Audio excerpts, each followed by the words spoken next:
아니, 갑자가 이게 왜 인식이 안 되지? 무슨 문제가 있는 건가? 사원증이 인식되지 않았습니다. 삑 하는 소리가 나야 할 타이밍에 아무 소리도 나지 않았습니다. 한 번 더 찍었습니다. 이번에는 빨간 불이 들어왔습니다. 출입이 제한되었습니다. 그 문 앞에 서서 저는 잠깐 아무 생각도 하지 못했습니다. 구독, 좋아요 꾹 눌러주시고 어디서 듣고 계신지도 댓글 달아주세요. 그곳에 행운과 단밤이 깃들기를 바랄게요. 사연 시작합니다. 출근 시간은 이미 9시를 조금 넘긴 상태였고 뒤에서 사람들이 하나둘씩 서기 시작했습니다. 누군가는 제 뒤에서 조용히 다른 출입구로 돌아갔고 누군가는 아무 말 없이 제 옆을 스쳐 지나갔습니다. 저는 그 자리에 서서 계속 사원증을 찍었습니다. 삑, 빨간 불, 삑, 또 빨간 불. 그제야 알았습니다. 이건 단순한 오류가 아니라는 걸. 김태성 부장님 맞으시죠? 뒤에서 들려온 목소리에 고개를 돌렸습니다. 보안팀 직원이었습니다. 그는 조심스럽게 말을 꺼냈습니다. 인사팀에서 먼저 들르시라고 전달받았습니다. 그 말은 부드러웠지만 의미는 단순했습니다. 여기로 들어갈 수 없다는 뜻이었습니다. 저는 아무 말도 하지 않았습니다. 그냥 고개를 끄덕이고 방향을 돌렸습니다. 회사 건물 안으로 들어가지 못한 채 옆 건물에 있는 인사팀 사무실로 걸어갔습니다. 걸어가면서도 계속 생각했습니다. 어제까지는 아무 문제 없었습니다. 아니, 문제는 있었지만 이 정도는 아니었습니다. 단지 업무가 조금 많아졌고 회의에서 몇 번 지적을 받았고 팀장이 바뀌었을 뿐이었습니다. 그게 이렇게까지 이어질 줄은 몰랐습니다. 인사팀 문 앞에 섰을 때 손이 쉽게 올라가지 않았습니다. 노크를 하기까지 몇 초가 걸렸습니다. 그리고 문을 열었습니다. 안에는 세 사람이 앉아 있었습니다. 인사팀 부장 오동혁, 그리고 처음 보는 직원 1명, 마지막으로 박준호 팀장. 그는 이미 와 있었습니다. 오셨습니까, 부장님? 평소와 똑같은 말투였습니다. 하지만 그 말이 이상하게 들렸습니다. 저는 앉으라는 말을 듣고 자리에 앉았습니다. 테이블 위에는 종이 한 장이 놓여 있었습니다. 이미 출력되어 있는 문서였습니다. 설명드리겠습니다. 인사팀 부장이 말을 시작했습니다. 최근 근무평가 및 조직 운영 방향을 고려했을 때 그 뒤에 이어진 말들은 솔직히 잘 기억나지 않습니다. 다만 한 문장은 또렷하게 남아 있습니다. 오늘부로 직무배제 조치가 시행됩니다. 직무배제? 그 단어를 듣는 순간 가슴이 한번 내려앉았습니다. 일을 하지 말라는 뜻이었습니다. 회사에 나오지 말라는 말과 크게 다르지 않았습니다. 저는 종이를 한번 내려다봤습니다. 이미 제 이름이 적혀 있었고 서명할 자리가 표시되어 있었습니다. 잠시 검토해 보시고 그 말이 끝나기도 전에 제가 먼저 물었습니다. 이유가 뭡니까? 잠깐 정적이 흘렀습니다. 그리고 박준호 팀장이 입을 열었습니다. 성과입니다. 짧았습니다. 너무 짧아서 오히려 더 길게 느껴졌습니다. 최근 프로젝트 결과, 그리고 업무 처리 속도. 그는 계속 설명했지만 저는 그 말을 제대로 듣지 않았습니다. 머릿속에서는 다른 장면이 떠오르고 있었습니다. 불과 몇 달 전 제가 그 프로젝트를 맡았을 때의 장면이었습니다. 그때는 분명 이렇게 말했었습니다. 부장님 경험이 필요합니다. 그래서 맡았습니다. 야근도 했고 주말에도 나왔습니다. 자료를 다시 만들고 보고서를 몇 번이나 수정했습니다. 그런데 지금은 그게 전부 성과 미달이 되어 있었습니다. 저는 다시 물었습니다. 그럼 그 프로젝트는 어떻게 됐습니까? 이번에는 인사팀이 아니라 박준호 팀장이 대답했습니다. 다른 담당자가 이어받았습니다. 그 말이 끝났을 때 이상하게도 화는 나지 않았습니다. 그냥 이제야 이해가 됐습니다. 왜 제 사원증이 막혔는지, 왜 제 자리가 없어졌는지, 왜 사람들이 저를 피했는지 이미 정리된 일이었기 때문이었습니다. 제가 모르는 사이에 서명해 주시죠. 종이를 제 쪽으로 밀어왔습니다. 저는 펜을 들었습니다. 손이 조금 떨렸습니다. 이게 뭐라고, 왜 이렇게 손이 떨리는지 스스로도 이해가 안 됐습니다. 27년이었습니다. 그 시간 동안 저는 한 번도 회사를 의심해 본 적이 없었습니다. 회사가 어려울 때도 버텼고 사람이 나갈 때도 남았습니다. 그게 맞는 줄 알았습니다. 그런데 지금은 제가 먼저 나가게 생겼습니다. 그것도 이렇게 아무 준비도 없이. 펜 끝이 종이에 닿았습니다. 그리고 멈췄습니다. 그때 머릿속에 한 가지 생각이 스쳤습니다. 이게 정말 내 잘못인가? 아니면 이미 누군가가 만들어 놓은 결과인가? 저는 결국 서명을 하지 못했습니다. 펜을 내려놓고 조용히 말했습니다. 조금만 생각해 보겠습니다.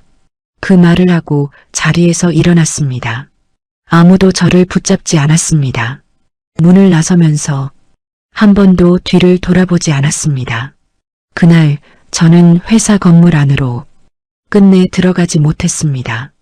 그리고 그게 단순한 하루의 시작이 아니라 제 인생에서 가장 길었던 추락의 시작이라는 걸 그때는 아직 몰랐습니다. 다음 날도 저는 평소처럼 집을 나섰습니다. 회사에 나가지 말라는 말을 들은 건 아니었습니다. 그저 직무 배제라는 말만 있었을 뿐이었습니다. 그래서 나왔습니다. 어디로 가야 하는지 몰랐지만 일단 집에 있는 건 더 불편했기 때문입니다. 회사 건물 앞까지는 가지 않았습니다. 대신 건너편에 있는 작은 카페에 들어갔습니다. 출근 시간대라 그런지 회사 사람들도 몇 명 보였습니다. 하지만 아무도 저를 먼저 알아보지 않았습니다. 아니, 알아봤을지도 모릅니다. 다만 모른 척했을 뿐입니다. 저는 창가 자리에 앉아서 습관처럼 휴대폰을 꺼냈습니다.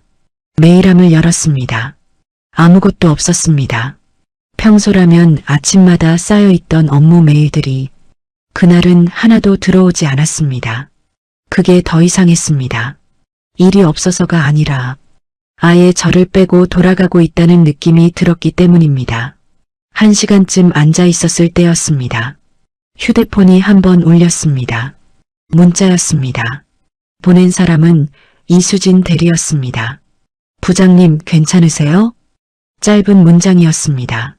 그 문장을 한참 바라봤습니다. 괜찮냐는 말이 이상하게 들렸습니다. 괜찮을 리가 없는데 괜찮다고 해야 할 것 같았습니다. 저는 짧게 답장을 보냈습니다. 괜찮다. 그리고 휴대폰을 뒤집어 놓았습니다. 그날 하루는 그렇게 지나갔습니다. 아무 일도 하지 않았는데 몸은 이상하게 더 피곤했습니다.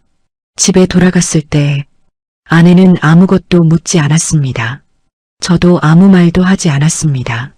둘 다 알고 있었기 때문입니다. 말하지 않아도 무슨 일이 벌어지고 있는지. 다음 날 저는 다시 카페로 나왔습니다. 같은 자리, 같은 시간, 마치 출근하듯이 앉았습니다. 그게 그나마 아직 무너지지 않았다는 느낌을 주는 유일한 행동이었습니다. 그런데 그날은 조금 달랐습니다. 회사에서 사람들이 하나둘 나오기 시작했습니다. 평소보다 이른 시간에. 그리고 그 중에 익숙한 얼굴이 보였습니다. 제 팀 직원들이었습니다. 그들은 저를 보자마자 잠깐 멈칫했습니다. 그리고는 서로 눈치를 보더니 다른 테이블로 자리를 옮겼습니다. 인사를 할까 했습니다. 하지만 하지 않았습니다. 그들도 하지 않았기 때문입니다. 그 순간 이상하게도 확실해졌습니다. 이제 저는 그 팀 사람이 아니라는 걸. 그날 오후 이수진 대리에게서 다시 연락이 왔습니다. 부장님, 잠깐 뵐 수 있을까요? 잠깐 망설였습니다.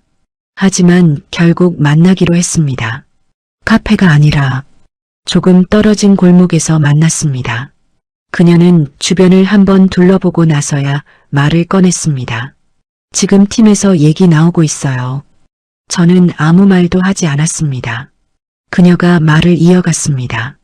부장님 맡으셨던 프로젝트 다른 분이 맡아서 진행 중이에요. 예상했던 말이었습니다. 그래서 놀라지는 않았습니다. 그런데 그 다음 말이 문제였습니다. 근데 방향이 완전히 바뀌었어요. 무슨 뜻이야? 제가 처음으로 물었습니다. 처음부터 계획이 잘못됐던 것처럼 그렇게 보고 올라갔어요.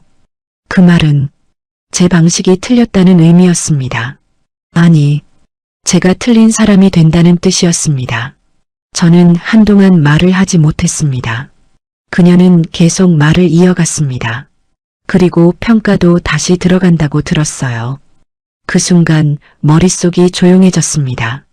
이미 직무는 뺏겼고 이제는 평가까지 다시 들어간다는 뜻이었습니다. 결과는 뻔했습니다. 좋게 나올 이유가 없었습니다. 왜 나한테 말해주는 거야? 제가 물었습니다. 이수진 대리는 잠깐 머뭇거리다가 말했습니다. 그냥 부장님이 모르고 계시면 안 될 것 같아서요. 그 말이 끝났을 때 이상하게도 마음이 조금 가벼워졌습니다. 적어도 제가 미친 게 아니라는 걸 알게 되었기 때문입니다. 이건 단순한 평가가 아니라 이미 방향이 정해진 과정이라는 걸. 그날 밤 집에 돌아와서 저는 처음으로 노트를 꺼냈습니다. 그리고 하나씩 적기 시작했습니다. 제가 했던 일들, 프로젝트 진행 과정, 보고했던 내용들, 기억나는 대로 전부 적었습니다. 증거가 될지는 몰랐습니다. 하지만 적어야 할 것 같았습니다. 그렇게라도 하지 않으면 정말 아무것도 남지 않을 것 같았기 때문입니다. 그런데 적다 보니 이상한 점들이 하나둘씩 떠올랐습니다. 보고서가 수정됐던 날, 회의 내용이 바뀌어 전달됐던 순간, 결제 라인이 갑자기 바뀌었던 이유, 그때는 그냥 지나갔던 일들이 이제는 다르게 보이기 시작했습니다. 그날 밤 저는 거의 잠을 자지 못했습니다. 머릿속에서 계속 같은 생각이 반복됐습니다. 이건 단순한 일이 아니다. 누군가가 의도적으로 만든 상황일지도 모른다. 그리고 그 생각이 제 삶을 다시 움직이게 만들기 시작했습니다. 그날 아침 전화 한 통이 왔습니다. 발신자는 회사였습니다. 화면에 찍힌 번호를 한참 바라보다가 결국 받았습니다. 김태성 부장님, 오늘 오전 회의에 참석 요청드립니다. 짧은 말이었습니다. 저는 잠깐 말을 하지 못했습니다. 이미 직무 배제 상태였고 출입도 제한된 상황에서 회의 참석 요청이라니 이상했습니다. 제가 들어갈 수 있습니까? 조심스럽게 물었습니다. 잠깐의 정적이 흐르고 상대방이 말했습니다. 보안팀에 전달해 두겠습니다. 그 말은 들어오라는 뜻이었습니다. 전화를 끊고 나서도 한동안 휴대폰을 내려놓지 못했습니다. 이게 기회인지 아니면 마지막 확인 절차인지 알 수 없었기 때문입니다. 그래도 가야 했습니다. 가지 않으면 정말 아무 말도 못하고 끝날 것 같았습니다. 회사 건물 앞에 섰을 때 어제와는 다르게 출입이 허용되었습니다. 사원증이 이번에는 정상적으로 인식되었습니다. 삑! 그 소리가 유난히 크게 들렸습니다. 마치 오늘은 들어와도 된다 라고 말하는 것처럼 회의실 앞에 도착했을 때 이미 안에는 사람들이 앉아 있었습니다. 문을 열고 들어가는 순간 모든 시선이 저에게 쏠렸습니다. 그 시선이 낯설었습니다. 같이 일하던 사람들이 맞는데 전혀 다른 사람들처럼 느껴졌습니다. 저는 아무 말 없이 자리에 앉았습니다. 제 자리라고 불리던 자리였습니다. 하지만 그날은 누군가 대신 앉아 있다가 비켜준 자리였습니다. 회의가 시작됐습니다. 발표는 다른 사람이 하고 있었습니다. 제가 맡았던 프로젝트였습니다. 화면에 떠 있는 자료를 보는 순간 눈이 멈췄습니다. 분명 익숙한 자료였습니다. 제가 만들었던 자료였습니다. 그런데 내용이 달랐습니다. 숫자가 바뀌어 있었고, 그래프가 뒤집혀 있었고, 결론이 완전히 달라져 있었습니다. 그 자료는 제가 만든 게 아니었습니다. 하지만 제 이름이 그대로 적혀 있었습니다. 순간 아무 말도 할 수 없었습니다. 발표가 끝나고 잠깐의 정적이 흘렀습니다. 그리고 박준호 팀장이 입을 열었습니다. 김태성 부장님, 혹시 이 자료에 대해 설명해 주시겠습니까? 그 말은 설명을 요구하는 말이 아니었습니다. 확인을 하는 말이었습니다. 저를 향한 시선들이 다시 모였습니다. 저는 천천히 입을 열었습니다. 이자 제가 만든 게 아닙니다. 회의실 공기가 순간적으로 굳었습니다. 누군가 숨을 멈춘 것 같았습니다. 박준호 팀장은 웃지도 놀라지도 않았습니다. 그저 차분하게 말했습니다. 부장님 이름으로 올라온 자료입니다. 그 말은 더 이상 말하지 말라는 뜻이었습니다. 저는 다시 화면을 바라봤습니다. 분명히 제가 만든 틀은 맞았습니다. 하지만 핵심 수치들이 바뀌어 있었습니다. 그 수치 하나로 결론이 완전히 뒤집히는 구조였습니다. 누군가 일부러 바꾼 것이 아니면 이렇게 될 수 없었습니다. 이 수치 누가 수정했습니까? 제가 물었습니다. 이번에는 정적이 더 길어졌습니다. 아무도 대답하지 않았습니다. 그 침묵이 오히려 더 확실한 대답이었습니다. 그때 한 임원이 말을 꺼냈습니다. 지금 중요한 건 그게 아닙니다. 그 말은 사실을 묻지 말라는 말이었습니다. 결과적으로 이 프로젝트는 실패입니다. 그 한 문장이 회의의 결론이었습니다. 그리고 그 실패는 제 책임이 되었습니다. 부장님, 이 정도 결과면 박준호 팀장이 말을 이었습니다. 스스로 판단하셔야 하지 않겠습니까? 그 말은 사직서를 의미하는 말이었습니다. 직접 말하지 않았을 뿐 의미는 분명했습니다. 그 순간 머릿속에서 무언가 끊어지는 느낌이 들었습니다. 화가 나야 했습니다. 억울해야 했습니다. 그런데 이상하게도 아무 감정이 올라오지 않았습니다. 그냥 확신이 들었습니다. 이건 실수가 아니라는 것, 이미 정해진 방향이라는 것, 제가 여기서 무슨 말을 해도 결과는 바뀌지 않는다는 것. 저는 자리에서 일어났습니다. 아무도 저를 붙잡지 않았습니다. 문을 나가기 직전에 한번 뒤를 돌아봤습니다. 사람들은 이미 다음 이야기를 하고 있었습니다. 제가 없는 것처럼 그 장면이 이상하게 또렷하게 남았습니다. 회의실 문을 닫고 나왔을 때 복도가 조용했습니다. 그 조용함이 오히려 더 크게 느껴졌습니다. 저는 그 자리에서 한참을 서 있었습니다. 그리고 그때 처음으로 확실하게 알게 되었습니다. 이건 단순한 평가도 아니고 우연한 실수도 아니라는 걸, 누군가가 처음부터 끝까지 만들어 놓은 상황이라는 걸, 그리고 그 중심에 제가 있다는 것도. 그날 이후로 저는 더 이상 버티면 된다는 생각을 하지 않았습니다. 대신 다른 생각이 들기 시작했습니다. 이걸 그대로 당하고 끝낼 수는 없다는 생각이었습니다. 그날 이후로 저는 회사에 나가지 않았습니다. 나가지 못한 것에 더 가까웠습니다. 출입은 가능했지만 갈 이유가 없어졌기 때문입니다. 회의도 없고 업무도 없고 연락도 없었습니다. 그 상태에서 회사에 앉아 있는 건 버티는 게 아니라 버려지는 기분에 가까웠습니다. 그래서 저는 여전히 회사 건너편 카페에 앉아 있었습니다. 아침 9시, 같은 자리, 같은 시간, 출근하듯 앉아 있었습니다. 그게 그나마 아직 끝나지 않았다는 착각을 유지해주는 유일한 방법이었습니다. 하지만 그 착각도 오래가지 않았습니다. 이제는 아무도 저를 보지 않았습니다. 처음에는 피하는 느낌이었는데 시간이 지나자 아예 없는 사람처럼 지나갔습니다. 그게 더 이상했습니다. 사람이 사라지는 방식이 이렇게 조용할 수 있다는 걸 그때 처음 알았습니다. 그날은 이상하게 머리가 무거웠습니다. 커피를 한 잔 더 시켰는데도 몸이 계속 가라앉았습니다.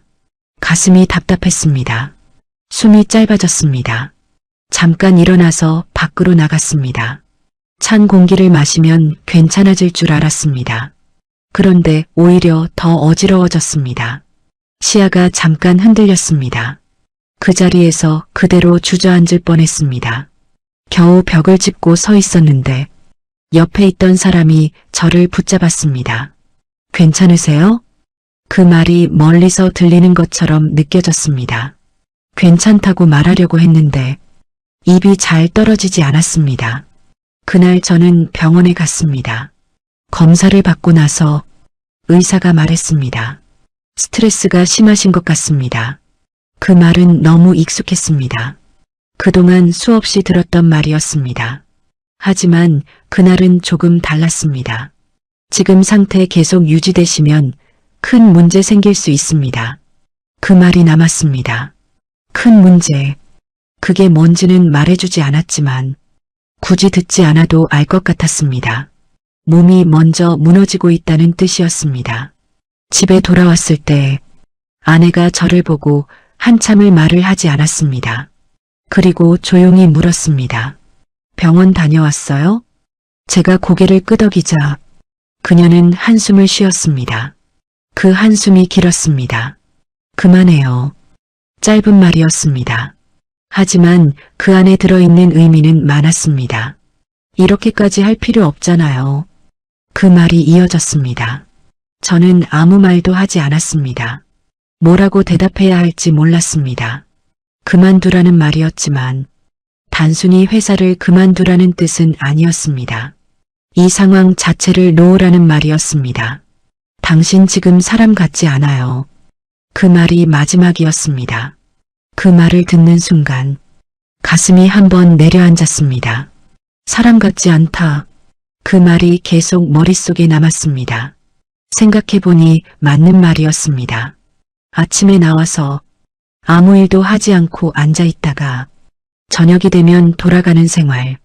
누군가를 피하고 누군가에게서 피하고 아무 일도 일어나지 않기를 기다리는 하루. 그게 계속 반복되고 있었습니다. 그날 밤 저는 잠을 거의 자지 못했습니다. 눈을 감으면 회의실 장면이 떠올랐습니다. 화면에 떠있던 자료, 바뀌어 있던 숫자, 그리고 아무 말도 하지 않던 사람들. 그 장면이 계속 반복됐습니다. 새벽이 되어서야 겨우 눈을 붙였는데 얼마 지나지 않아 다시 깼습니다. 이상하게도 머릿속이 더 또렷해져 있었습니다. 그리고 그때 한 가지 생각이 분명하게 떠올랐습니다. 이대로 끝나면 안 된다. 그 생각이었습니다. 그동안은 버티는 게 목표였습니다. 그런데 이제는 버티는 게 아니라 왜 이렇게 됐는지 확인해야 한다는 생각이 들었습니다. 제가 잘못한 거라면 납득이라도 해야 했습니다. 그런데 지금 상황은 그게 아니었습니다. 뭔가가 맞지 않았습니다. 너무 많은 것들이 한 방향으로 움직이고 있었습니다. 그건 우연이 아니었습니다. 의도였습니다. 그날 새벽 저는 다시 노트를 꺼냈습니다. 그리고 이번에는 조금 더 구체적으로 적기 시작했습니다. 누가 언제 어떤 말을 했는지, 보고서가 언제 수정됐는지, 회의 내용이 어떻게 바뀌었는지 기억을 하나씩 꺼내서 연결해 보기 시작했습니다. 그러다 보니 한 가지 공통점이 보였습니다. 모든 변화의 시작에는 한 사람이 있었습니다. 박준호 팀장이었습니다. 그 이름을 적는 순간 손이 잠깐 멈췄습니다. 그리고 그때 처음으로 이런 생각이 들었습니다. 이건 단순히 버티는 문제가 아니라 싸워야 하는 문제일지도 모른다는 생각이었습니다. 하지만 동시에 다른 생각도 들었습니다. 이걸 정말 감당할 수 있을까? 몸은 이미 무너지고 있었고, 회사에서는 이미 밀려나고 있었고, 가정에서도 흔들리고 있었습니다. 그 상황에서 무언가를 더 한다는 건 쉽지 않은 선택이었습니다. 저는 펜을 내려놓고 한참을 앉아 있었습니다. 그리고 그날 처음으로 버티는 것 말고 다른 선택을 고민하기 시작했습니다. 그게 싸움이 될지 포기가 될지는 아직 결정하지 못한 상태였습니다. 아내가 먼저 말을 꺼낸 건 그날 저녁이었습니다. 식탁에 앉아 있었지만 밥은 거의 먹지 못하고 있었습니다. 숟가락을 들고는 있었는데 계속 같은 자리만 맴돌고 있었습니다. 아내가 그걸 한참 지켜보다가 조용히 말했습니다. 이제 그만해요. 짧은 말이었습니다. 하지만 이번에는 피할 수 없는 말이었습니다. 저는 아무 대답도 하지 않았습니다. 그 말이 나올 거라는 걸 이미 알고 있었기 때문입니다. 언제까지 그렇게 할 거예요? 그녀의 말이 이어졌습니다. 회사도 안 나가고 그렇다고 그만둔 것도 아니고 지금 이게 뭐예요? 그 말은 틀린 말이 아니었습니다. 그래서 더 대답하기 어려웠습니다. 저는 한참을 있다가 겨우 입을 열었습니다. 조금만 더 기다려보려고. 그 말이 끝나기도 전에 아내의 표정이 굳었습니다. 뭘 기다려요? 그 질문이 바로 돌아왔습니다. 저는 대답하지 못했습니다. 솔직히 저도 몰랐기 때문입니다. 무엇을 기다리는 건지, 상황이 바뀌기를 기다리는 건지, 아니면 누군가가 정리해 주기를 기다리는 건지, 그저 지금 포기하면 안 될 것 같다는 생각 하나로 버티고 있을 뿐이었습니다. 당신 지금 버티는 거 아니에요. 아내가 말했습니다. 그냥 끌려다니는 거지. 그 말이 정확했습니다. 그래서 더 아팠습니다. 몸 상태도 안 좋다면서요. 병원에서도 그랬잖아요. 이대로 가면 큰일 난다고. 말은 차분했지만 그 안에는 분명히 화가 섞여 있었습니다. 걱정과 화가 섞인 말투였습니다. 당신 혼자 버티는 거면 말 안 해요. 그 말에서 저는 고개를 들었습니다. 우리 같이 버티고 있는 거예요, 지금. 그 한 문장이 가슴에 그대로 꽂혔습니다. 그동안은 제가 힘든 거라고만 생각했습니다. 제가 버티고 있다고 생각했습니다. 그런데 아니었습니다. 아내도 같이 버티고 있었습니다. 아무 말 없이 생활비는 어떻게 할 거예요? 그 질문이 이어졌습니다. 현실적인 질문이었습니다. 피할 수 없는 질문이었습니다. 지금 월급도 줄어든 상태잖아요. 그것도 언제까지 나올지 모르는 상황인데 그 말이 끝났을 때 저는 아무 말도 할 수 없었습니다. 그 부분은 저도 생각하지 않았던 게 아니었습니다. 아니, 생각하지 않으려고 했던 부분이었습니다. 숫자로 계산하기 시작하면 버티는 선택이 더 이상 가능하지 않다는 걸 알고 있었기 때문입니다. 그만두면 아내가 말을 꺼냈다가 잠깐 멈췄습니다. 그리고 다시 말했습니다. 적어도 다음은 준비할 수 있잖아요. 그 말은 현실적인 제안이었습니다. 틀린 말이 아니었습니다. 하지만 그 말을 듣는 순간 가슴이 답답해졌습니다. 그만두는 순간 모든 게 끝나는 느낌이 들었기 때문입니다. 27년이라는 시간이 한 번에 정리되는 기분이었습니다. 나 아직 제가 말을 꺼냈습니다. 내가 잘못한 건 아닌 것 같아. 그 말이 나왔을 때 아내가 저를 바라봤습니다. 그 눈빛이 달라졌습니다. 그럼요? 그녀가 물었습니다. 누가 잘못한 거예요? 그 질문에는 조금의 감정이 실려 있었습니다. 저는 잠깐 망설이다가 말했습니다. 누군가 일부러 만든 것 같아. 그 말을 하는 순간 스스로도 이상하게 들렸습니다. 증거도 없는 말이었고 확신이라고 하기에도 애매한 상태였습니다. 그런데도 그 말이 입 밖으로 나왔습니다. 아내는 한동안 아무 말도 하지 않았습니다. 그리고 천천히 말했습니다. 그래서요? 그 질문이 이번에는 더 크게 들렸습니다. 그걸 밝혀내면 뭐가 달라져요? 저는 대답하지 못했습니다. 정말로 뭐가 달라지는지 몰랐기 때문입니다. 다시 돌아갈 수 있는 것도 아니고 이미 벌어진 일이 없어지는 것도 아니었습니다. 그런데도 그냥 이렇게 끝나는 건 납득이 되지 않았습니다. 그게 이유였습니다. 아내가 다시 말했습니다. 당신 지금 싸우려고 하는 거죠? 그 말에 저는 대답하지 않았습니다. 하지만 부정하지도 않았습니다. 그게 답이었습니다. 이길 수 있어요? 그 질문이 이어졌습니다. 이번에는 더 조용한 목소리였습니다. 저는 한참을 생각하다가 결국 말하지 못했습니다. 이길 수 있는지 아닌지 그걸 판단할 만큼 상황을 다 알고 있지 않았기 때문입니다. 아내가 고개를 살짝 숙였습니다. 그리고 마지막으로 말했습니다. 나 당신 잃기 싫어요. 그 말은 회사 이야기가 아니었습니다. 진짜 의미는 분명했습니다. 몸이었습니다. 사람이었습니다. 그걸 잃을까봐 하는 말이었습니다. 그날 밤 저는 혼자 거실에 앉아 있었습니다. 불도 켜지 않은 채로 생각이 정리되지 않았습니다. 그만두면 편해질 수 있었습니다. 적어도 지금의 이 상태에서는 벗어날 수 있었습니다. 하지만 그만두는 순간 모든 게 끝나는 느낌이었습니다. 반대로 계속 가면 몸이 더 망가질 수도 있고 결과가 바뀌지 않을 수도 있었습니다. 그 사이에서 한 발짝도 움직이지 못하고 있었습니다. 그때 휴대폰이 울렸습니다. 이수진 대리였습니다. 문자가 아니라 전화였습니다. 잠깐 망설이다가 받았습니다. 그녀의 목소리가 급하게 들렸습니다.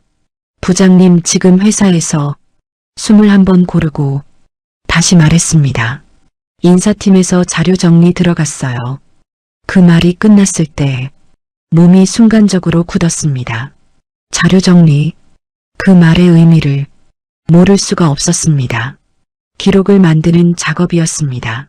그리고 그 기록은 한 방향으로만 만들어질 가능성이 높았습니다. 저에게 불리한 방향으로 아마 다음 단계로 넘어갈 것 같아요. 그녀의 말이 이어졌습니다. 다음 단계, 그건 분명했습니다. 권고사직, 혹은 그보다 더 직접적인 방식. 전화를 끊고 나서 한참 동안 아무것도 하지 못했습니다. 그리고 그때 처음으로 선택이 필요하다는 걸 느꼈습니다. 버틸 것인가 아니면 정말로 싸울 것인가. 그 전화는 아침 일찍 왔습니다. 발신자는 인사팀이었습니다. 화면에 뜬 이름을 보는 순간 몸이 먼저 반응했습니다. 받기 전부터 무슨 내용인지 알 것 같았습니다. 그래도 받았습니다. 김태성 부장님, 오늘 오후에 면담 가능하십니까? 짧고 정중한 말투였습니다. 하지만 그 안에 들어있는 의미는 이미 충분히 알고 있었습니다. 가능합니다. 저는 그렇게 답했습니다. 더 이상 미루는 건 아무 의미가 없다는 걸 알고 있었기 때문입니다. 면담 시간은 오후 2시였습니다. 그 시간까지 아무것도 하지 못했습니다. 뭔가 준비를 해야 할 것 같았지만 무엇을 준비해야 할지 몰랐습니다. 자료를 챙겨야 하는지, 말을 정리해야 하는지, 아니면 그냥 가야 하는지, 결국 아무것도 하지 못한 채 시간이 지나갔습니다. 회사 건물 앞에 도착했을 때 발걸음이 쉽게 떨어지지 않았습니다. 한번 멈췄다가 다시 걸었습니다. 이번에는 사원증이 문제없이 작동했습니다. 삑! 그 소리가 이제는 익숙해졌습니다. 회의실이 아니라 작은 면담실이었습니다. 문을 열고 들어갔을 때 이미 세 사람이 앉아 있었습니다. 인사팀 부장 오동혁, 그리고 실무자 1명, 마지막으로 박준호 팀장. 그는 아무 말 없이 앉아 있었습니다. 오셨습니까? 인사팀 부장이 말했습니다. 저는 자리에 앉았습니다. 테이블 위에는 두꺼운 파일 하나가 놓여 있었습니다. 이미 준비된 자리였습니다. 오늘은 최근 근무평가와 관련해서 말씀드리려고 합니다. 그 말이 시작이었습니다. 파일이 제 앞으로 밀려왔습니다. 저는 그것을 열었습니다. 첫 장에는 제 이름이 적혀 있었습니다. 그리고 그 아래에는 굵은 글씨로 이렇게 적혀 있었습니다. 성과 미달 및 조직 기여도 부족. 그 문장을 보는 순간 숨이 잠깐 멈췄습니다. 그 다음 장을 넘겼습니다. 제가 맡았던 프로젝트들이 하나씩 정리되어 있었습니다. 그리고 그 옆에는 결과가 적혀 있었습니다. 진행 지연, 효율성 저하, 전략 오류, 그 단어들이 줄줄이 이어져 있었습니다. 하나하나 읽을수록 이상한 느낌이 들었습니다. 내용이 틀렸다고 말하기는 어려웠습니다. 하지만 맥락이 달랐습니다. 과정이 빠져 있었고 중간에 있었던 변경 사항들이 전부 삭제되어 있었습니다. 결과만 남아 있었습니다. 그리고 그 결과는 모두 같은 방향을 가리키고 있었습니다. 실패. 이건 제 자료가 아닙니다. 제가 말했습니다. 이번에는 목소리가 조금 더 분명했습니다.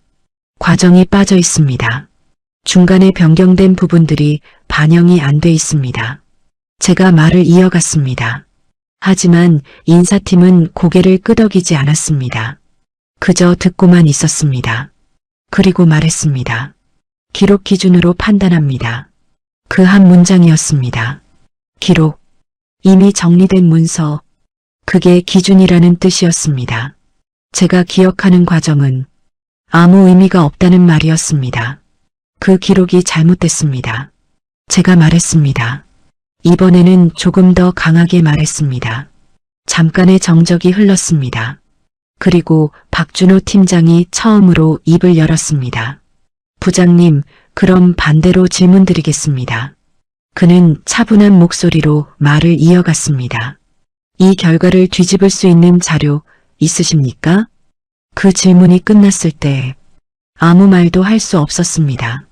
머릿속에서는 노트에 적어둔 내용들이 떠올랐습니다. 기억, 정황, 의심. 하지만 그건 전부 자료라고 부르기에는 부족했습니다. 확실한 증거는 없었습니다. 그걸 알고 있었기 때문에 더 말이 나오지 않았습니다. 현재 상황에서는 인사팀이 말을 이어갔습니다. 조직과의 적합성이 낮다고 판단됩니다. 그 말은 사실상 결론이었습니다. 그리고 바로 다음 문장이 이어졌습니다. 그래서 선택지를 드리려고 합니다. 파일에서 다른 종이가 꺼내졌습니다. 두 가지였습니다. 하나는 권고사직, 다른 하나는 지방 발령. 충분히 검토하신 후에 그 말이 이어졌지만 저는 이미 듣고 있지 않았습니다. 두 가지 모두 같은 의미였습니다. 여기서는 더 이상 있을 수 없다는 뜻이었습니다. 저는 종이를 한 번 더 내려다봤습니다. 그리고 천천히 물었습니다. 이게 최선입니까? 그 질문이 나왔을 때 인사팀은 잠깐 멈췄습니다. 그리고 말했습니다. 회사 입장에서는 그렇습니다. 회사 입장. 그 말이 이상하게 들렸습니다. 그럼 제 입장은 어디에도 없다는 뜻이었습니다. 저는 한동안 아무 말도 하지 않았습니다. 그 자리에 앉아서 그 종이를 계속 바라봤습니다. 권고사직, 지방 발령, 둘 다 선택처럼 보이지만 실제로는 선택이 아니었습니다. 그냥 정리 방식이 다른 것뿐이었습니다. 그때 문득 아내의 말이 떠올랐습니다. 이길 수 있어요? 그 질문이 다시 머릿속에 울렸습니다. 그리고 동시에 다른 생각이 떠올랐습니다. 이대로 서명하면 모든 게 그들의 기록대로 끝난다는 생각이었습니다. 제가 잘못한 사람이 되고 제가 실패한 사람이 되고 그게 공식적인 결론이 되는 것, 그게 남는다는 생각이었습니다. 저는 펜을 들었습니다. 손이 조금 떨렸습니다. 모두가 그걸 보고 있었습니다. 그 순간 아주 짧은 시간이었지만 여러 생각이 동시에 스쳐 지나갔습니다. 그만두면 끝난다. 싸우면 더 힘들어진다. 몸은 버틸 수 있을까? 가족은 괜찮을까? 그 모든 생각이 지나간 뒤에 저는 펜을 내려놓았습니다. 그리고 말했습니다. 시간 좀 주십시오. 짧은 말이었습니다. 하지만 그 말이 제 선택이었습니다. 아직 끝내지 않겠다는 선택. 면담실을 나왔을 때 복도가 조용했습니다. 그 조용함 속에서 처음으로 확실하게 느꼈습니다. 이건 단순한 퇴사가 아니라 끝까지 가야 하는 문제일지도 모른다는 걸. 그리고 그 선택이 제 인생을 완전히 바꿔놓을 거라는 것도 어느 정도는 알고 있었습니다. 면담실을 나오고 나서 저는 바로 집으로 돌아가지 않았습니다. 발걸음이 자연스럽게 회사 건너편 카페로 향했습니다. 습관처럼 앉던 자리였습니다. 하지만 그날은 조금 달랐습니다. 그 자리에 앉아 있으면서도 더 이상 시간을 버티고 있다는 느낌이 들지 않았습니다. 이제는 생각을 정리해야 하는 시간이었습니다. 테이블 위에 아무것도 놓지 않은 채 한참을 앉아 있었습니다. 면담에서 들었던 말들이 머릿속에서 계속 반복됐습니다. 성과 미달, 조직 적합성 부족, 권고사직. 그 단어들이 이상하게도 낯설지 않았습니다. 문제는 그 단어들이 저를 설명하지 못한다는 것이었습니다. 그래서 확인해야 했습니다. 정말 제가 잘못한 건지 아니면 누군가가 만든 결과인지 그 차이를 확인하지 않고 끝내면 나중에 스스로 납득하지 못할 것 같았습니다. 그때 휴대폰이 울렸습니다. 이수진 대리였습니다. 이번에는 문자가 아니라 메시지 하나였습니다. 부장님, 잠깐 괜찮으세요? 저는 잠깐 망설이다가 짧게 답을 보냈습니다. 괜찮다. 몇 분 뒤 그녀가 카페 안으로 들어왔습니다. 주변을 한번 둘러보고 나서야 제자리로 다가왔습니다. 앉자마자 바로 말하지 않았습니다. 잠깐 숨을 고르고 조심스럽게 입을 열었습니다. 부장님, 오늘 면담하셨죠? 저는 고개를 끄덕였습니다. 그녀는 한 번 더 주변을 확인한 뒤 목소리를 조금 낮췄습니다. 지금 평가 자료 관련해서 얘기 돌고 있어요. 그 말이 시작이었습니다. 저는 아무 말도 하지 않고 그녀를 바라봤습니다. 원래 자료 부장님이 만드신 거. 그녀가 말을 고르다가 결국 말했습니다. 중간에 수정된 거 맞아요. 그 말이 나왔을 때 몸이 잠깐 굳었습니다.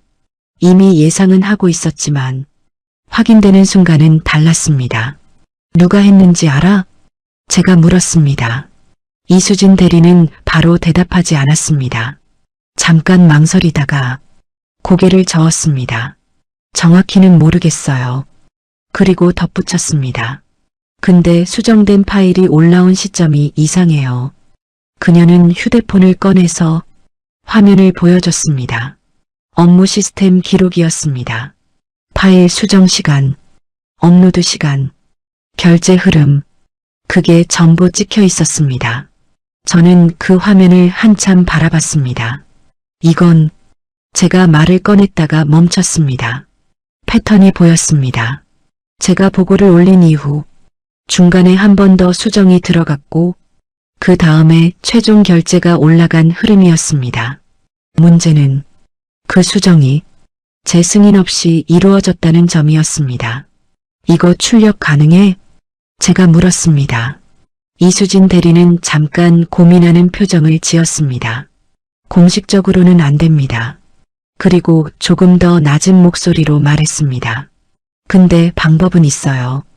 그 말이 끝났을 때 처음으로 상황이 움직이는 느낌이 들었습니다. 지금까지는 당하는 쪽이었습니다. 기록을 보고 결과를 듣고 통보를 받는 쪽이었습니다. 그런데 지금은 무언가를 확인할 수 있는 위치로 조금 이동한 느낌이었습니다. 부장님, 이수진 대리가 조심스럽게 말했습니다. 이거 그냥 넘어가실 거 아니죠? 그 질문이 나왔을 때 저는 잠깐 말을 하지 않았습니다. 그녀의 눈빛이 생각보다 진지했기 때문입니다. 단순히 궁금해서 하는 질문이 아니라 이미 방향을 알고 있는 사람의 질문이었습니다. 저는 천천히 말했습니다. 아직 결정 안 했다. 그 말이 사실이었습니다. 싸울지, 그만둘지, 아직은 확실하지 않았습니다. 하지만 한 가지는 분명해졌습니다. 이대로는 끝낼 수 없다는 것. 그건 확실했습니다. 이수진 대리가 고개를 끄덕였습니다. 그리고 말했습니다. 그럼 제가 도와드릴게요. 그 말이 나왔을 때 잠깐 멈칫했습니다. 도와주겠다는 말, 그게 얼마나 위험한 말인지 알고 있었기 때문입니다. 괜찮겠어? 제가 물었습니다. 그녀는 잠깐 웃었습니다. 솔직히 안 괜찮죠? 그리고 다시 진지해졌습니다. 근데 이건 아닌 것 같아서요. 그 말은 짧았지만 충분했습니다. 저는 더 이상 말하지 않았습니다. 그녀도 더 말하지 않았습니다. 그 대신 서로 같은 방향을 보고 있다는 것만 확인한 상태였습니다. 그날 이후로 제 하루는 조금 달라졌습니다. 카페에 앉아있는 시간은 같았지만 그 안에서 하는 행동이 달라졌습니다. 노트를 꺼내서 기억을 더 구체적으로 정리했고 이수진 대리가 보내주는 자료를 하나씩 확인하기 시작했습니다. 작은 조각들이 하나씩 맞춰지기 시작했습니다. 수정된 파일, 바뀐 결제 라인, 삭제된 보고 내용, 그게 전부 하나의 흐름으로 이어지고 있었습니다. 그리고 그 흐름의 중심에는 역시 박준호 팀장이 있었습니다. 그 이름을 다시 적는 순간 이번에는 손이 멈추지 않았습니다. 오히려 더 또박또박 적혔습니다. 그날 밤 저는 처음으로 확신에 가까운 생각을 하게 됐습니다. 이건 단순한 오해가 아니다. 실수가 아니다. 그리고 이걸 그대로 두면 안 된다는 생각이었습니다. 그 생각이 이제는 버티는 이유가 아니라 움직여야 하는 이유가 되기 시작했습니다. 처음에는 단순한 확인이었습니다. 이수진 대리가 보내주는 자료를 하나씩 비교하는 정도였습니다. 파일 수정 시간, 결제 순서, 보고 내용의 변화, 그걸 맞춰보는 것만으로도 이상한 부분이 계속 나왔습니다.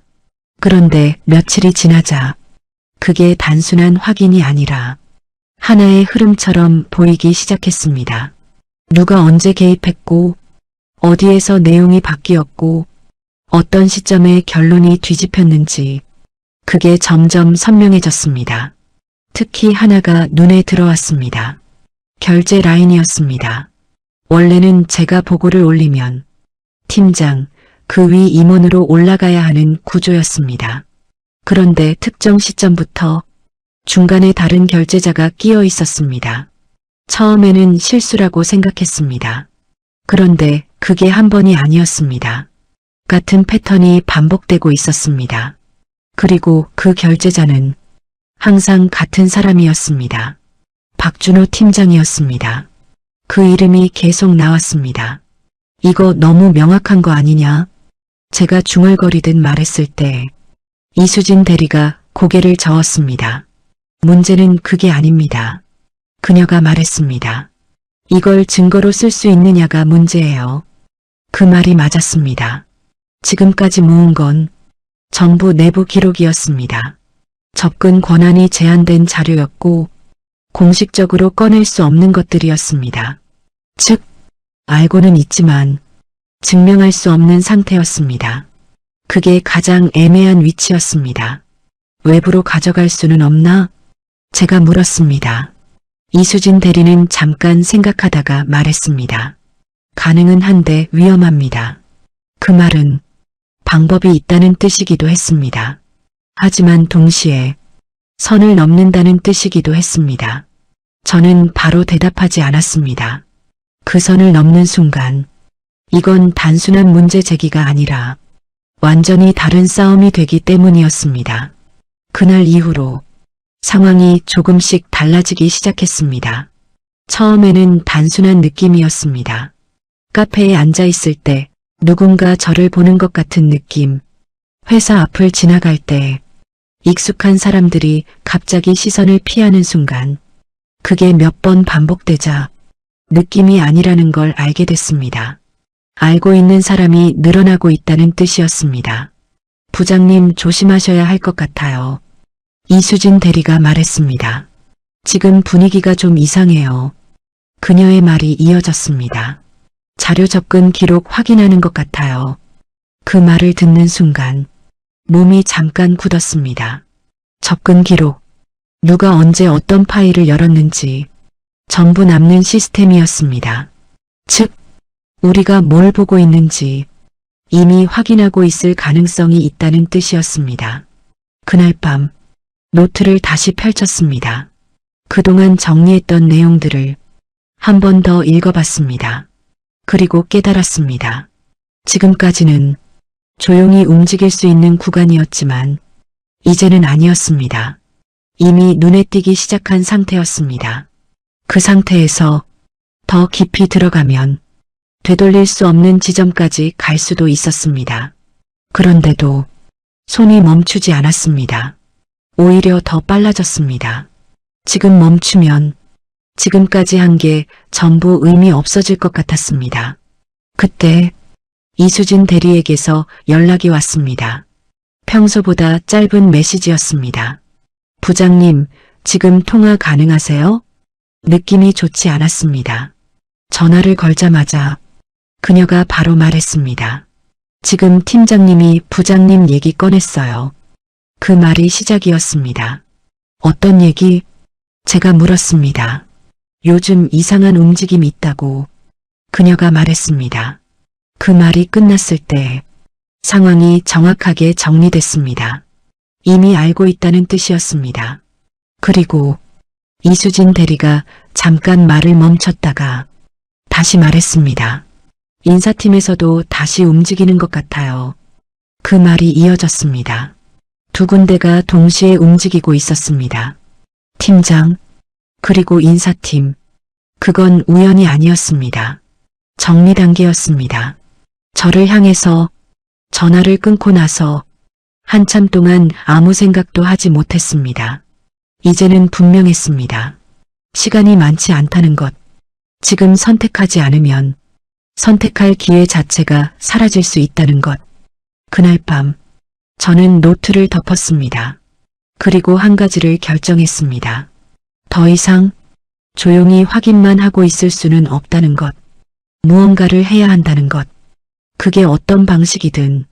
하지만 동시에 또 하나의 생각이 들었습니다. 이걸 시작하면 정말 돌아갈 수 없을지도 모른다는 생각이었습니다.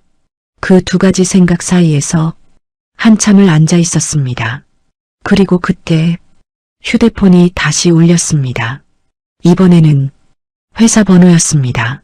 잠깐 망설이다가 받았습니다. 김태성 부장님, 낯익은 목소리였습니다. 인사팀이었습니다. 내일 잠깐 시간 괜찮으십니까? 그 말이 나왔을 때 이상하게도 더 이상 놀라지 않았습니다. 그냥 아, 이제 오는구나. 그 생각이 먼저 들었습니다. 그리고 직감적으로 알 수 있었습니다. 이건 단순한 면담이 아니라 다음 단계라는 것을. 다음 날 아침 눈을 뜨자마자 몸이 무거웠습니다. 잠을 잔 것 같지 않았습니다. 머릿속은 이미 깨어 있었고 몸만 따라오지 못하는 느낌이었습니다. 휴대폰을 확인했습니다. 어제 통화했던 인사팀 번호가 여전히 남아 있었습니다. 오늘 무슨 일이 일어날지 대충은 알고 있었습니다. 그래도 준비된 건 없었습니다. 준비할 수 있는 종류의 일이 아니었기 때문입니다. 집을 나서기 전에 아내가 한 번 물었습니다. 오늘 회사 가요?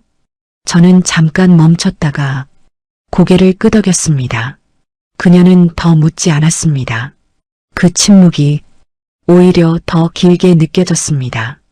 회사 건물 앞에 섰을 때 잠깐 발걸음이 멈췄습니다. 돌아갈까 하는 생각이 아주 잠깐 스쳤습니다. 하지만 바로 지워졌습니다. 이미 여기까지 왔기 때문입니다. 사원증을 찍었습니다. 삑! 이번에는 아무 감정도 들지 않았습니다. 엘리베이터 안에서 거울을 한번 봤습니다. 얼굴이 많이 달라져 있었습니다. 며칠 사이에 몇 년은 늙은 것처럼 보였습니다. 회의실이 아니라 이번에는 사무실이었습니다. 제자리로 가라는 말이었습니다. 그게 조금 이상했습니다. 면담이 아니라는 뜻이었기 때문입니다. 자리에 앉았을 때 아무도 말을 걸지 않았습니다. 키보드 소리만 들렸습니다. 마우스 클릭 소리, 프린터 돌아가는 소리, 평소와 똑같은 풍경이었습니다. 그런데 그 안에서 저만 조금 다른 상태였습니다. 한 10분쯤 지났을 때였습니다. 인사팀 직원 2명이 사무실로 들어왔습니다. 그리고 바로 제자리 쪽으로 걸어왔습니다. 그 순간 주변 공기가 조금 바뀌었습니다. 사람들이 눈치를 보기 시작했습니다. 하지만 아무도 고개를 들지는 않았습니다. 그게 더 선명하게 느껴졌습니다. 김태성 부장님, 인사팀 직원이 조용히 말했습니다. 잠깐 말씀 좀 드리겠습니다. 저는 자리에서 일어났습니다. 그리고 다시 앉았습니다. 그 직원이 말했습니다. 여기서 말씀드리겠습니다. 그 말이 조금 다르게 들렸습니다. 굳이 따로 가지 않겠다는 뜻이었습니다. 여기서 다 보는 앞에서 하겠다는 뜻이었습니다. 어제 말씀드린 것에 대해서 그가 말을 이어갔습니다. 회사 입장이 정리됐습니다. 그 말이 끝났을 때 더 들을 필요가 없었습니다. 이미 알 수 있었습니다. 오늘부로 근무 종료 처리 진행됩니다. 그 문장이 모든 걸 정리했습니다. 근무 종료, 더 이상 나오지 말라는 뜻이었습니다. 개인 물품 정리해 주시면 그 말이 이어졌습니다. 짐을 싸라는 말이었습니다. 그 말을 듣는 순간 시간이 잠깐 느려진 느낌이 들었습니다. 소리는 그대로였는데 몸이 따라가지 못하는 느낌이었습니다. 저는 아무 말도 하지 않았습니다. 할 말이 없었습니다. 이미 결정된 일이었고 지금 상황에서 바꿀 수 있는 것도 없었습니다. 천천히 앉아서 책상 위를 바라봤습니다. 몇 년 동안 쌓여있던 것들이었습니다. 볼펜, 메모지, 파일 몇 개, 그리고 작은 액자 하나. 그걸 하나씩 손에 들었습니다. 정리하는 게 아니라 확인하는 느낌이었습니다. 이게 내 자리였다는 걸, 이게 내 시간이었고 내 일이었다는 걸. 주변에서 누군가가 움직이는 소리가 들렸습니다. 하지만 아무도 말을 걸지 않았습니다. 그게 더 이상했습니다. 말을 걸면 더 불편해질까봐 피하는 느낌이었습니다. 저는 천천히 가방을 꺼냈습니다. 그리고 물건을 넣기 시작했습니다. 하나씩, 천천히, 급하게 할 이유가 없었습니다. 이미 끝난 일이었기 때문입니다. 그때 작은 메모 하나가 눈에 들어왔습니다. 예전에 누군가가 적어줬던 메모였습니다. 부장님 덕분에 많이 배웠습니다. 그 짧은 문장을 한참 바라봤습니다. 그리고 가방에 넣었습니다. 그게 마지막이었습니다. 가방을 닫고 자리에서 일어났습니다. 인사팀 직원이 조용히 고개를 끄덕였습니다. 확인됐습니다. 그 말이 절차의 끝이었습니다. 저는 아무 말도 하지 않고 걸음을 옮겼습니다. 사무실 문을 나가기 전에 한번 멈췄습니다. 뒤를 돌아볼까 했습니다. 하지만 돌아보지 않았습니다.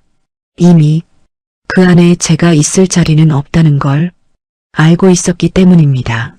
복도를 걸어 나왔을 때 발걸음이 조금 가벼워졌습니다. 이상하게도 무거워지지 않았습니다. 아마도 끝났기 때문이었습니다. 더 버틸 것도, 더 고민할 것도 없는 상태가 되었기 때문이었습니다. 회사 건물을 나왔을 때 햇빛이 조금 강했습니다. 눈이 잠깐 부셨습니다. 그 자리에서 한번 멈췄습니다. 그리고 그때 처음으로 확실하게 느껴졌습니다. 저는 쫓겨난 것이었습니다. 그 단어를 그제야 인정하게 됐습니다. 그리고 동시에 다른 생각이 들었습니다. 이렇게 끝나면 정말로 그들의 기록대로만 남게 된다는 생각이었습니다. 그 생각이 조용히 올라왔습니다. 화도 아니고 억울함도 아닌 조금 더 단단한 감정이었습니다. 그날 저는 아무에게도 연락하지 않았습니다. 그 대신 가방 안에 넣어둔 노트를 다시 꺼냈습니다. 그리고 조용히 펼쳤습니다. 아직 끝난 게 아니라는 생각이 처음으로 들기 시작했습니다. 회사를 나오고 나서 며칠 동안은 아무것도 하지 않았습니다. 정확히는 할 수 있는 게 없었습니다. 아침에 눈을 떠도 갈 곳이 없었고 시간은 그대로인데 쓸 이유가 없었습니다. 그래서 한동안은 습관처럼 일찍 일어났습니다. 출근하던 시간에 맞춰서 눈이 떠졌기 때문입니다. 그런데 눈을 뜨는 순간마다 잠깐 멈추게 됐습니다. 오늘은 어디 가지? 그 질문이 매일 반복됐습니다. 처음 며칠은 억지로라도 밖에 나갔습니다. 집에 있는 게 더 불편했기 때문입니다. 그래서 다시 그 카페로 갔습니다. 회사 건너편 늘 앉아있던 자리였습니다. 그 자리에 앉아서 아무것도 하지 않았습니다. 노트도 꺼내지 않았고 자료도 보지 않았습니다. 그냥 앉아 있었습니다. 사람들이 출근하는 걸 보고 점심시간이 지나가는 걸 보고 퇴근 시간이 다가오는 걸 보면서 그 시간을 그대로 지켜봤습니다. 그게 하루였습니다. 그렇게 며칠이 지나자 이상한 변화가 생겼습니다. 이제는 그 카페도 편하지 않게 느껴졌습니다. 더 이상 기다릴 이유가 없어졌기 때문입니다. 그래서 어느 날부터는 가지 않게 됐습니다. 대신 집에 있었습니다. 거실에 앉아서 TV를 켜두고 하지만 아무것도 보지 않았습니다. 소리만 들렸습니다. 뉴스가 나오고 광고가 나오고 사람들이 웃고 떠드는 소리가 나왔습니다. 그 모든 게 이상하게 멀게 느껴졌습니다. 그 안에 제가 없는 느낌이었습니다. 아내는 처음에는 아무 말도 하지 않았습니다. 그냥 평소처럼 행동했습니다. 밥을 차리고 일을 하고 필요한 말만 했습니다. 그게 더 편했습니다. 괜히 위로하는 말이 나오면 더 불편해질 것 같았기 때문입니다. 그런데 시간이 조금 지나자 그녀도 조심스럽게 말을 꺼내기 시작했습니다. 이력서 써볼래요? 그 말이 처음 나왔을 때 저는 바로 대답하지 않았습니다. 이력서, 그 단어가 낯설게 느껴졌습니다. 한 번도 써본 적이 없는 단어처럼. 좀 쉬었다가 제가 그렇게 말했을 때 아내는 더 말하지 않았습니다. 그냥 고개를 끄덕였습니다. 그 반응이 더 오래 남았습니다. 그날 밤 혼자 앉아서 생각했습니다. 쉬고 있는 건지 아니면 멈춰 있는 건지 그 차이가 점점 모호해지고 있었습니다. 며칠 뒤 휴대폰을 정리하다가 오래된 연락처 하나가 눈에 들어왔습니다. 예전에 같이 일했던 외부 협력사 대표였습니다. 몇 년 전에 프로젝트를 같이 했던 사람이었습니다. 그때는 제가 도와줬던 입장이었습니다. 문득 그 이름이 눈에 들어왔습니다. 특별한 이유는 없었습니다. 그냥 눈에 들어왔습니다. 전화를 걸까 하다가 그만뒀습니다. 지금 상태에서 먼저 연락하는 게 괜히 불편하게 느껴졌기 때문입니다. 그렇게 다시 휴대폰을 내려놓았습니다. 그날도 별다른 일 없이 하루가 지나가려고 하고 있었습니다. 저녁이 조금 지나고 거실에 앉아 있을 때였습니다. 휴대폰이 한 번 울렸습니다. 낯선 번호였습니다. 한 번 보고 지나칠까 했습니다. 요즘은 모르는 번호를 잘 받지 않았습니다. 그런데 그날은 이상하게 손이 갔습니다. 받았습니다. 김태성 부장님 맞으시죠? 낯선 목소리였습니다. 하지만 말투가 어딘가 익숙했습니다. 예, 맞습니다. 제가 대답하자 상대방이 웃으면서 말했습니다. 혹시 저 기억하시겠습니까? 그 말이 나왔을 때 잠깐 생각했습니다. 그리고 바로 떠올랐습니다. 몇 년 전 같이 프로젝트를 했던 사람이었습니다. 아, 예. 제가 짧게 대답하자 그가 말을 이었습니다. 다름이 아니라 잠깐 말을 고르더니 조금 더 낮은 목소리로 말했습니다. 부장님, 요즘 상황 들었습니다. 그 말이 나왔을 때 몸이 잠깐 굳었습니다. 어디까지 알고 있는 건지 알 수 없었습니다. 그는 바로 말을 이어갔습니다. 그때 같이 일하면서 느꼈던 게 있어서요. 혹시 시간 괜찮으시면 한번 뵐 수 있을까요? 그 말이 끝났을 때 한동안 아무 말도 하지 못했습니다. 그건 예상하지 못한 방향의 연락이었습니다. 아니, 애초에 누군가가 저에게 먼저 연락을 할 거라고는 생각하지 않았습니다. 어떤 이야기죠? 제가 조심스럽게 물었습니다. 그는 잠깐 웃더니 말했습니다. 전화로 말씀드리기보다는 그리고 한마디를 덧붙였습니다. 직접 뵙고 말씀드리는 게 좋을 것 같습니다. 그 말이 끝났을 때 아주 작은 변화가 느껴졌습니다. 아직 확실한 건 아니었지만 아무것도 없던 상태에서 무언가 하나가 생긴 느낌이었습니다. 그날 밤 저는 오랜만에 노트를 다시 꺼냈습니다. 그리고 맨 마지막 페이지에 짧게 하나를 적었습니다. 연락 옴. 그게 전부였습니다. 하지만 그 한 줄이 지금까지의 기록과는 조금 다른 의미로 남았습니다. 약속 장소는 회사 근처가 아니었습니다. 일부러 멀리 잡은 느낌이었습니다. 지하철을 타고 2정거장을 더 가서 조금 한적한 골목 안쪽에 있는 카페였습니다. 예전에는 이런 데를 일부러 찾아올 일이 없었습니다. 항상 회사 근처에서 짧게 만나고 빠르게 이야기하고 돌아갔기 때문입니다. 그날은 조금 달랐습니다. 시간이 넉넉했고 갈 이유도 하나뿐이었습니다. 문을 열고 들어갔을 때 이미 그 사람이 앉아 있었습니다. 저를 보자마자 일어나서 반갑게 인사를 했습니다. 오랜만입니다, 부장님. 그 말이 조금 어색하게 들렸습니다. 부장이라는 호칭이 지금 제 상태와는 맞지 않는 느낌이었습니다. 그래도 굳이 고치지 않았습니다. 그냥 고개를 끄덕였습니다. 자리에 앉자마 그는 바로 본론으로 들어가지 않았습니다. 간단한 안부를 묻고 날씨 이야기를 하고 요즘 어떻게 지내냐는 질문을 던졌습니다.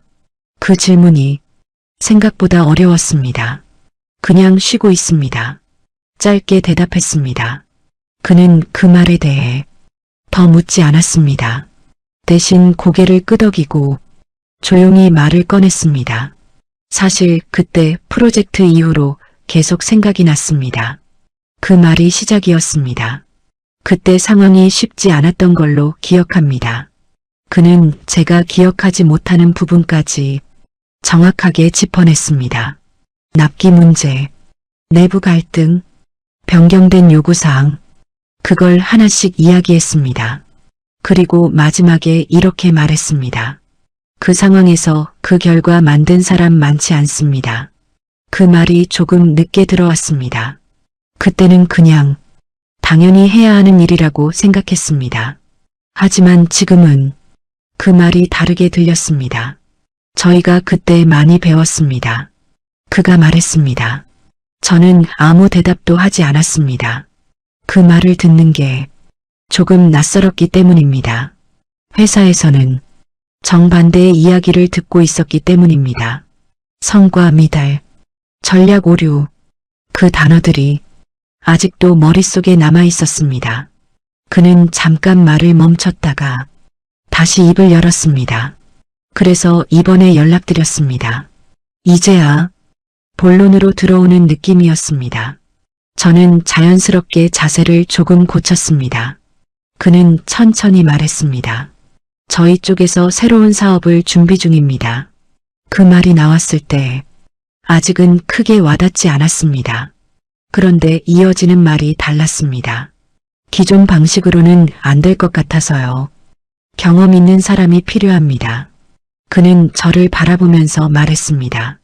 처음부터 끝까지 다 해본 사람. 그 말이 끝났을 때 의도가 분명해졌습니다. 저를 보고 있는 이유가 그래서 혹시 괜찮으시면 그는 잠깐 말을 멈췄다가 조금 더 또박또박 말했습니다. 같이 해보시지 않겠습니까? 그 말이 나왔을 때 시간이 잠깐 멈춘 느낌이었습니다. 예상하지 못한 제안이었습니다. 아니, 애초에 이런 제안을 받을 거라고는 생각하지 않았습니다. 저는 바로 대답하지 못했습니다. 머릿속에서 여러 생각이 동시에 지나갔습니다. 회사에서 있었던 일들, 면담실, 정리된 책상, 가방에 넣었던 물건들, 그 장면들이 짧게 지나갔습니다. 그리고 그 다음에 지금 이 자리 완전히 다른 상황이었습니다. 제가 말을 꺼냈다가 멈췄습니다. 어떻게 말해야 할지 몰랐습니다. 그는 기다려주고 있었습니다. 재촉하지 않았습니다.